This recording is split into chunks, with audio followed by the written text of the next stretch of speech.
저희가 늘 이 시간에 미리 시장 전략 꾸려보잖아요. 다가올 하반기 어떻게 전망해보면 좋을지 상반기 시장 정리해보면서 체크해보도록 하겠습니다. 오늘은 상상인증권 신월 투자전략팀장과 함께합니다. 팀장님 안녕하세요. 네, 안녕하세요. 네, 반갑습니다. 자, 우리 시장 이 매크로 지표 연동성은 커지는데 참 지표 해석이 굉장히 어려운 시점이라고 느끼는 것이 여러 경제 공식도 깨지는 것 같고 점점 윤곽이 드러나는 것 같긴 한데 금리 인하 관련해서도 여전히 좀 불확실하게 느끼시는 분들도 많거든요. 일단 이번 주 좀 굵직한 지표들이 좀 나왔기 때문에 네. 소비자 물가지수라든지 어떻게 향방 좀 바라보고 계시는지 해석 먼저 들어보고 싶어요. 네, 결과적으로는 9월 FOMC에서의 금리 인하 기대감을 다시 재부상시켜 줄 수 있는 흐름들이 나타났다라고 결론을 내릴 수도 있겠고요. 흐름을 살펴보게 되면은 지난주에 나왔었던 소비자 기대 인플레이션율은 오히려 전월 대비 반등을 했었습니다.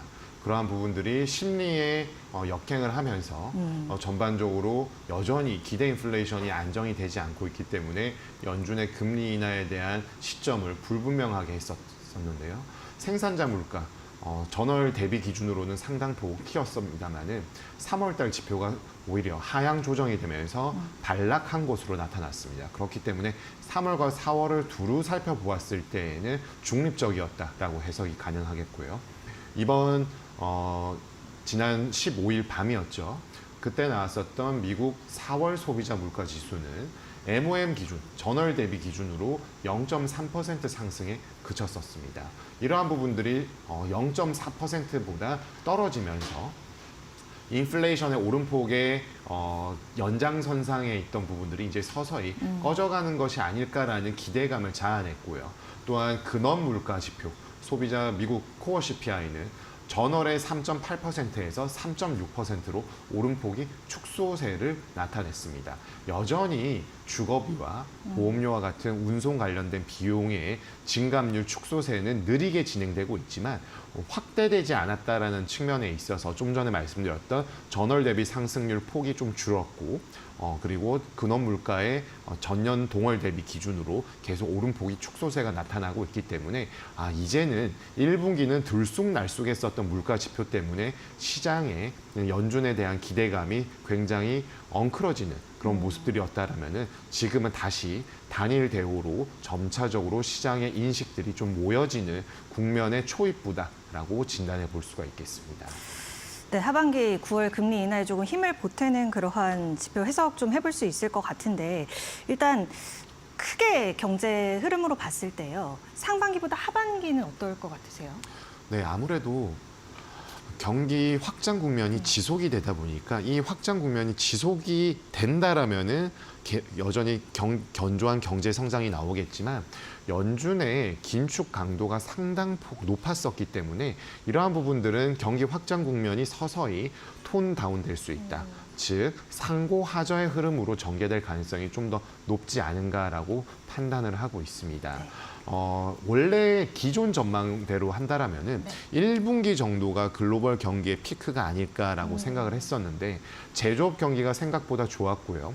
신흥국들은 여전히 바닥을 다지는 상황 속에서 3, 4월 달 들어서 조금 바닥을 다지고 올라가는 모습들이 나온 반면에 선진국, 특히 미국 중심의 계속해서 반도체, AI 관련된 흐름들 그리고 연준의 고금리 정책에도 불구하고 고용시장의 그런 과열된 부분들이 굉장히 느리게 아주 안정화되고 있기 때문에 이러한 부분들을 고려했을 때는 1분기보다는 2분기까지 좀 확장 국면이 연장된 것이 아닌가라고 보여집니다. 그렇지만 좀 전에 서두에 말씀드린 것처럼 물가 지표를 통해서 알 수 있다시피 경기에 대한 부분들은 서서히 톤 다운이 될 수 있는 신호탄을 이번 물가에서 좀 확인할 수가 있었고 근원 물가는 결국 미국의 내수와 연동이 될 수밖에 없는데 미국의 내수 및 서비스에 대한 부분들이 경기 과열 국면에서 경기 안정화로 나타날 수 있고 물가의 오름폭 축소세가 좀 더 진행이 된다라면은 경기의 흐름은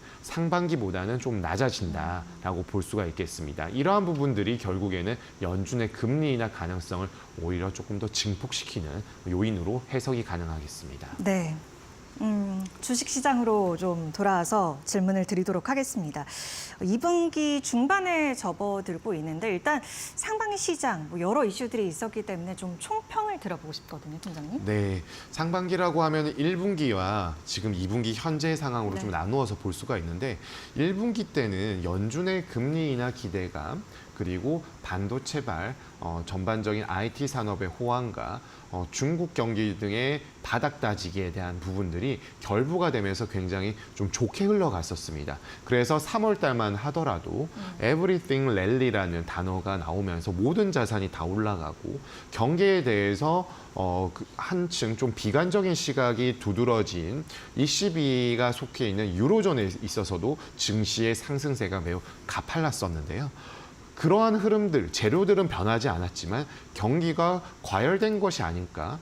고금리 긴축 강도를 높인 상황에서도 물가와 고용 시장이 안정화가 안 되는 부분에 대한 우려가 과열이 우려로 바뀌면서 4월 달 들어서는 상당히 자산 가격의 후퇴가 나타났죠. 증시는 한풀 꺾이는 모습이었고요. 그리고 채권 시장의 금리는 급등을 하면서 미국채 10년물 기준으로 4.7%대까지 올라갔고 미 달러화는 106포인트를 재차 터치하게 되면서 강달러 모멘텀이 다시 부상하는 것이 아니냐라고 우려를 했었습니다. 그런데 이제 5월 달 들어서는 이 정도면은 자산 가격의 바닥을 다진 것이 아닐까라는 생각들을 좀 일부 했었고요. 네. 그러한 배팅들이 좀 맞아떨어지는 지표의 흐름들은 이번 주에 나왔었던 생산자 물가와 소비자 물가의 흐름이었다라고 볼 수가 있겠습니다. 다시 한번 요약해 보자라면은 재료들은 크게 변하지 않았어요. 근데 이를 해석하는 시장 참가자들의 인식이 1월에서 3월까지는 긍정적으로 바라봤다면은 4월 달에는 상당히 비관적으로 바뀌었다라는 점이 가장 달랐던 부분이었고요. 이러한 흐름들 속에서 IT 개별적인 종목들에 대한 레벨 부담감이 함께 결부가 되었을 때 소식을 낳으면서 부정적이었지만 5월 달 들어서는 다시 좀 안정화되면서 자산 시장의 흐름들이 긍정적으로 좀 바뀌고 있다라고 볼 수가 있겠습니다. 지금 총평을 얘기를 해주셨는데 그 지수 밴드 좀 보면요. 이렇게 넘기가 힘든가 이런 생각이 계속 들어요. 네. 그래서 하반기 어느 정도까지 갈 수 있을 것이라고 전망을 하시는지 네. 어떻게 보고 계십니까? 지금 밴드는 하단은 2,500포인트 코스피 그리고 상단은 2,900포인트로 지금 레벨보다 약 5% 정도의 추가 상향 조정 가능성 있다라고 보여집니다. 그 흐름은 지금 하반기라고 짚어주셨는데 2분기 말과 3분기 초에 2,900에 가까워지는 흐름들이 나타나지 않을까라고 판단을 하고 있고요. 오히려 미국 금리 인하가 가시화되는 8월 말 9월부터는 금리 인하에 대한 재료에 대해서 서서히 미국 대선으로 시선이 이동할 가능성이 높다라고 보여집니다. 그리고 지금 재료가 계속해서 동일하다고 말씀을 드렸었는데요. 미국 금리 인하를 하게 되면은 상당히 자산 시장이 좋아할 것으로 판단할 수 있겠지만 긍정적으로 해석할 수 있겠지만 과거 고금리 정책이 후퇴를 하게 되었을 때는 사이클에 대한 부분은 경기 사이클에 대한 부분들의 변곡점을 이미 확인을 했기 때문에 선별적인 자산 시장 흐름이 나온다라는 부분은 지수 평균값 기준으로는 크게 레벨을 상회하기가 어려워지는 그런 부분을 나타내고요. 경기 사이클에 있어서 특히나 국내에 있어서는 IT, 반도체 가격에 대한 상승으로 인해서 수출 증가세가 나타나고 있지만 설비 투자가 수반되지 않고 있고요. 설비 투자가 그러면 더 좋아지지 않을까라고 하고 있지만 글로벌 정세가 지금 굉장히 다각도로 재편이 되고 있지 않습니까? 이러한 상황 속에서 미국 대선이 임박해 있습니다. 미국 대선을 앞두고 과연 기업들의 캐펙스 투자가 적극적으로 나설 수 있느냐 이에 대한 부분을 회의적이라고 보는 것이 좀 더 맞겠고요. 그렇다면은 이 수출 IT 쪽의 경기 측면에서 흐름들이 수출이 국면이 계속 확장적으로 나아갈 가능성은 비교적 좀 제한적이지 않을까라고 보고 있고 수출의 선행 지표들에 대한 부분들도 1분기는 피크를 향해 갔고 2분기에 피크아웃, 3분기에는 톤다운이 되면서 4분기에는 좀 다시 꺾이는 모습들이 나타날 수 있다라고 보고 있기 때문에 지수의 흐름으로서는 상단은 열어 두되 상단을 터치한 이후에 뚫고 가기보다는 다시 레벨 내에서의 등락으로 전개될 가능성이 좀 더 높다라고 판단을 하고 있습니다. 알겠습니다. 그러면 그 가운데 좀 우리가 움직일 수 있을 만한 섹터 업종을 좀 찾아보고 싶은데 사실 이번 실적에 뭐 예상외로 선방했던 업종들도 있기도 해서 좀 소외됐던 업종들이 부각을 받을 수 있을까 이런 고민도 사실 들거든요. 어떠세요? 네.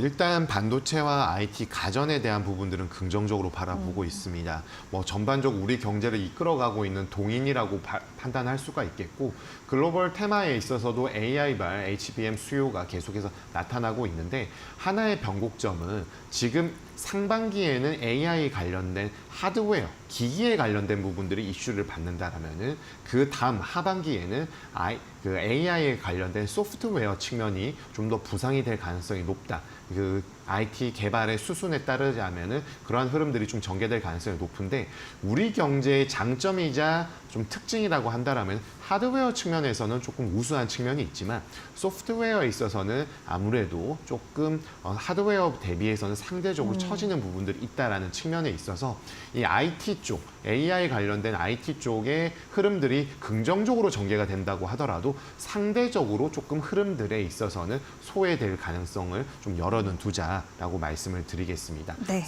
상반기까지는 IT 가전은 긍정적으로 바라보고 하반기에는 이에 대해서 상대적으로 좀 흐름이 꺾일 수 있지만 그 금리 인하에 대한 기대감이 높아지면서 비만 치료제와 같은 테마가 살아있는 바이오 그리고 관세 이슈와 같은 부분들에 있어서 조선 기계 그리고 국제 정세 재편에 따라 방산과 중국발 경기를 바닥을 다지는 부분에 있어서 화학 소재 업체 이러한 부분들을 좀 중점적으로 바라볼 필요가 있다라고 말씀드리겠습니다. 네. 우리 팀장님께서 자본시장, 자산시장 전반을 다 보시지만 또 채권 전문가시기 때문에 이 질문도 하나 드리려고요. 현 시점에서 이 단기채, 장기채 전략 어떻게 꾸리면 될까요? 네, 지금 좋은 질문을 주셨는데요. 결국에는 금리 인하가 되고 수익률을 제고하기 위해서는 위험 자산에 대한 투자 비중을 늘려야 됩니다.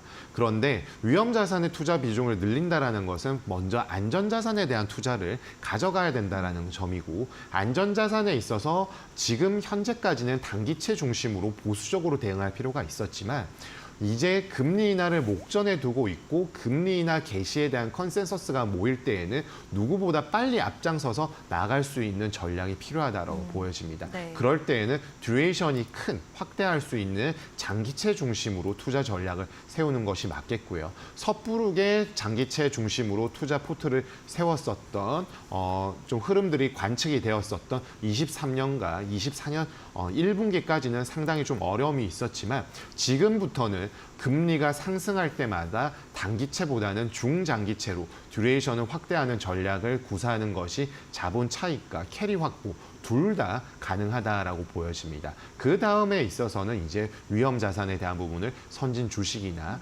크레딧과 같은 채권 시장으로 좀 눈을 넓히는 것이 필요한데 기본적으로는 국채 중심의 안전자산 포트를 수반을 시키고 여기에서는 단기채에서 이제 중장기채로 좀 듀레이션 확대에 대한 부분들을 열어두자라고 말씀드리겠습니다. 네.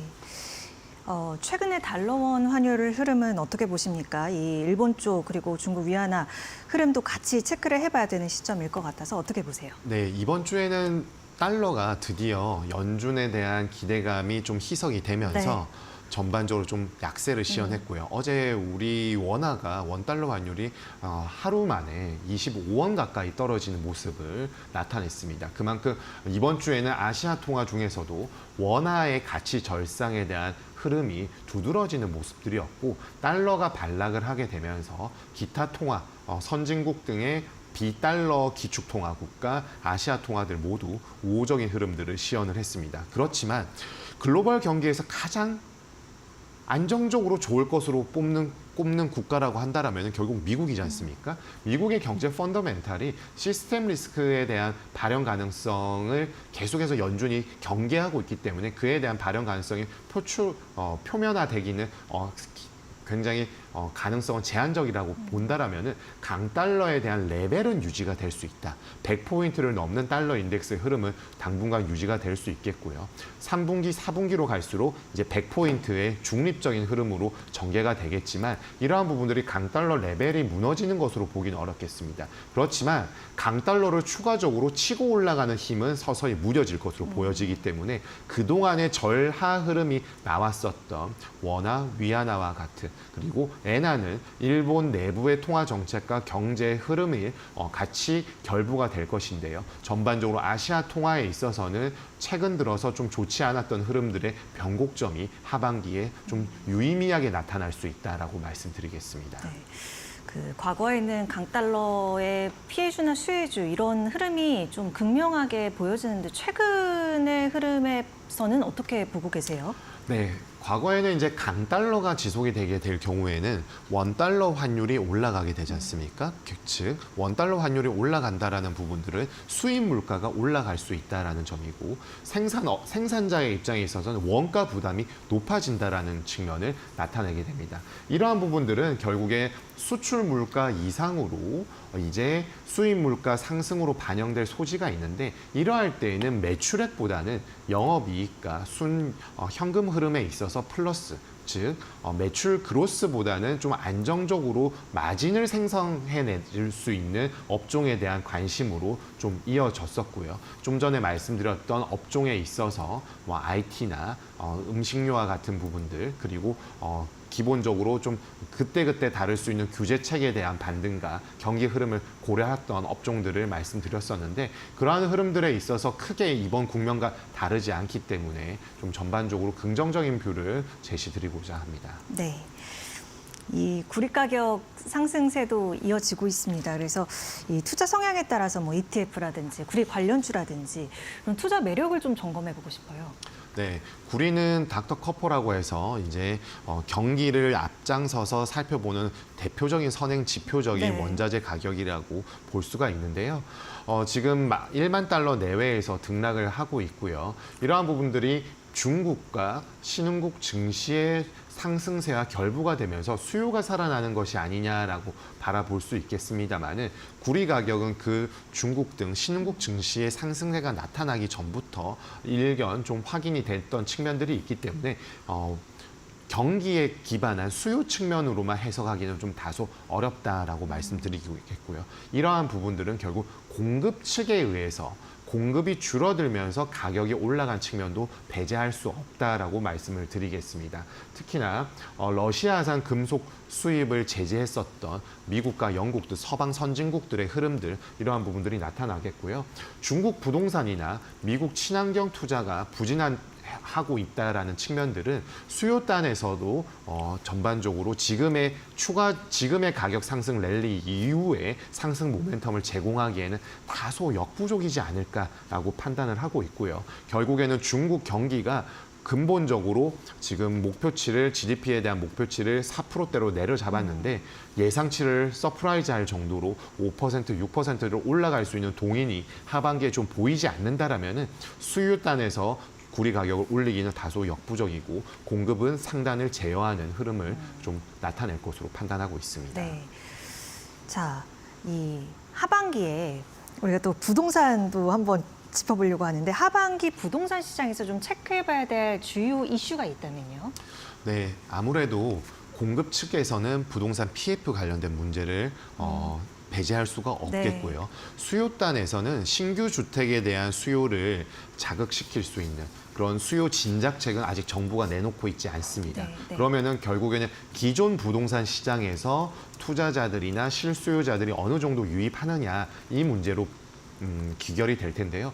부동산 PF에 대한 부분들은 지금 여러 가지 논쟁들은 하고 있지만 이번에도 사업성을 검토해서 살릴 수 있는 사업장은 살리고 조금 어려운 부분들은 구조조정을 적극적으로 하겠다라는 점을 나타냈기 때문에 이에 대한 부동산 산업 현황에 이제 피드백을 받은 다음에 미세 조정은 나타날 것이지만 PF에 대한 부분들이 시스템 리스크로 전이될 수 있는 가능성은 미리 정부 금융당국이 좀 싹을 끊어놓으려는 모습들을 나타내고 있기 때문에 비교적 무난하게 넘어갈 수 있다라고 보여지고요. 수요 진작책은 없기 때문에 결국에는 봐야 할 부분들은 매매 거래량이라고 판단하고 있습니다. 특히나 지금은 서울과 수도권 남부 그리고 대도시로 이어지는 연결고리에 있어서 작년에는 가계부채 때문에 이러한 흐름들이 이어지다가 말았었는데요. 이번에는 그런 가계부채보다는 전반적으로 금리 인하에 대한 기대감이 좀 무르익고